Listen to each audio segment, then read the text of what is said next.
नमस्कार दोस्तों, फिजियोथेरेपी से जुड़े हुए इस अगले वीडियो में हम लोग बात करने जा रहे हैं एक बहुत ही कॉमन प्रॉब्लम की, जिसे बोला जाता है टेनिस एल्बो। टेनिस एल्बो के बारे में जो पिछले वीडियोस हैं उसमें हम लोग देख चुके हैं कि टेनिस एल्बो का क्या कारण होता है, टेनिस एल्बो को किस तरह से डायग्नोसिस किया जा सकता है, क्या क्या ट्रीटमेंट के मॉडलिटीज़ हमारे पास में उपलब्ध होती हैं। और इस वीडियो में हम लोग समझेंगे कि क्या स्पेसिफिक फिजियोथेरेपी मतलब किस किस्म का एक्सरसाइज आप लोगों को टेनिस एल्बो के बाद में टेनिस एल्बो की अवस्था में करना चाहिए। टेनिस एल्बो की एक्सरसाइज आप लोगों को बताने के लिए मेरे साथ हैं Dhaval Trivedi. Dhaval is a senior physiotherapist with department of sports medicine at Fortis Escorts hospital Jaipur. So Dhaval would be demonstrating some of the basic exercises related to tennis elbow. नमस्ते, मैं doctor Dhaval Trivedi, senior physiotherapist, department of sports medicine, which is led by doctor Vikram Sharma in Fortis hospital Jaipur. आज मैं सिखाऊंगा tennis elbow में physiotherapy rehabilitation कैसे होती है। Tennis elbow का मतलब है एल्बो के बाहर वाले जो पार्ट है उसमें सूजन आती है और मूवमेंट में पेन रहता है।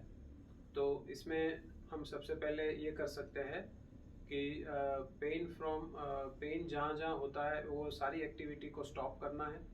उसके बाद आइस एप्लीकेशन कर सकते हैं, जिस पार्ट में पेनफुल पार्ट है उस पार्ट में आइस एप्लीकेशन कर सकते हैं।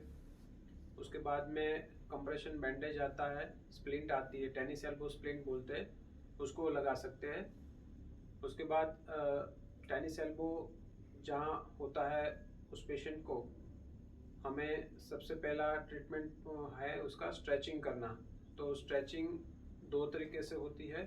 सबसे पहले जैसे हाथ यहाँ ऐसे रख के और इस तरह से स्ट्रेच करना होता है। यही पोजीशन में 10 काउंट्स तक होल्ड रखना है और रिलैक्स छोड़ना है। ऐसे 6 रिपीटेशंस करने होते हैं। दूसरी स्ट्रेचिंग एक्सरसाइज है जिसमें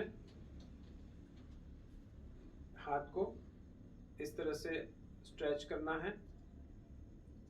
यही स्ट्रेचिंग पोजीशन को 10 काउंट्स तक होल्ड रखनी है और 6 रिपीटेशंस करने हैं। स्ट्रेचिंग एक्सरसाइज के बाद टेनिस एल्बो जब होता है तब स्ट्रेंथनिंग एक्सरसाइज भी कर सकते हैं। स्ट्रेंथनिंग एक्सरसाइज आप सबसे पहले थेराबैंड के कर सकते हैं। थेराबैंड इस तरह से थेराबैंड आता है, ये मार्केट में अवेलेबल हो जाता है। थेराबैंड का इस तरह से लुक बना के और आप जैसे कोई ऐसी पोजीशन ले लो जिससे थेराबैंड को फिक्स कर लो। फिर इस तरह से हाथ रख के कलाई से ऊपर की तरफ खींचने वाली पोजीशन करनी है। ये 10 रिपीटेशंस कर सकते हैं। उसी तरह दूसरी स्ट्रेंथनिंग एक्सरसाइज है, हाथ को इस तरह से रख के ऊपर की तरफ लेना है कलाई से। तो ये जो एक्सरसाइज है इसके भी 10 रिपीटेशंस कर सकते हैं। इससे जो मांसपेशियां है उसकी स्ट्रेंथनिंग होगी। इसके बाद स्ट्रेंथनिंग एक्सरसाइजेस जो टेनिस एल्बो पेशेंट में हम कर सकते हैं वो डंबल से कर सकते हैं।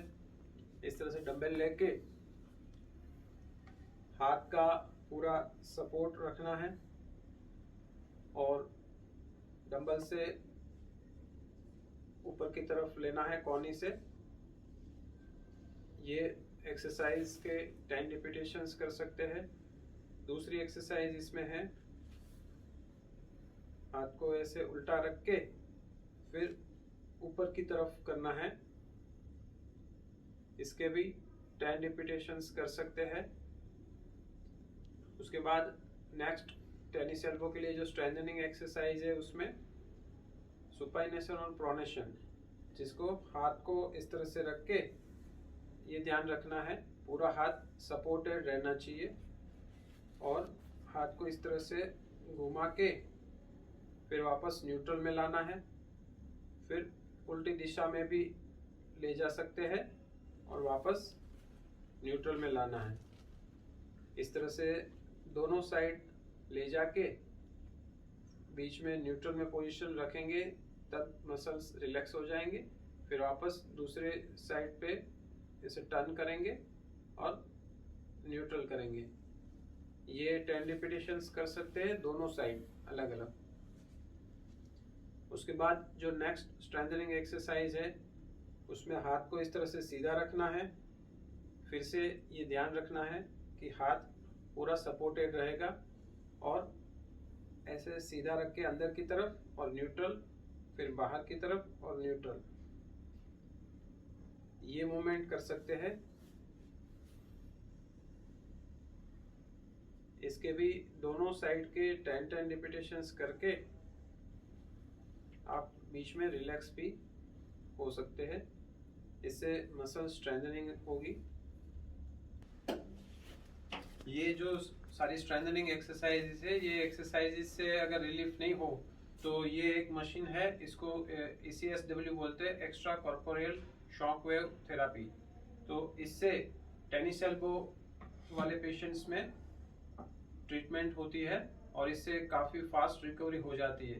तो इस तरीके से ये मशीन से जो रिकवरी होती है वो काफ़ी कम समय में और इफेक्टिव वे में होती है। तो दोस्तों, इस वीडियो को देखने का धन्यवाद। इस तरह से यहाँ हम लोगों ने समझा कि टेनिस एल्बो के केस में किस तरह से हम लोगों को स्ट्रेचिंग और स्ट्रेंथनिंग का एक्सरसाइजेस करना होता है। टेनिस एल्बो की बीमारी को अच्छे से समझने के लिए मैं उम्मीद करता हूँ कि इससे पहले के वीडियोस भी आप लोगों ने देखे होंगे और इन एक्सरसाइजेस को आप समझ के ठीक से अपने टेनिस एल्बो के उपचार में इनको एक सहायता के रूप में ले पाएंगे।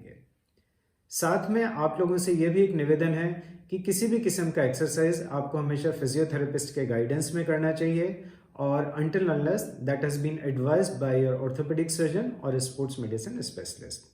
तो इस वीडियो को देखने का धन्यवाद। Stay tuned, stay fit.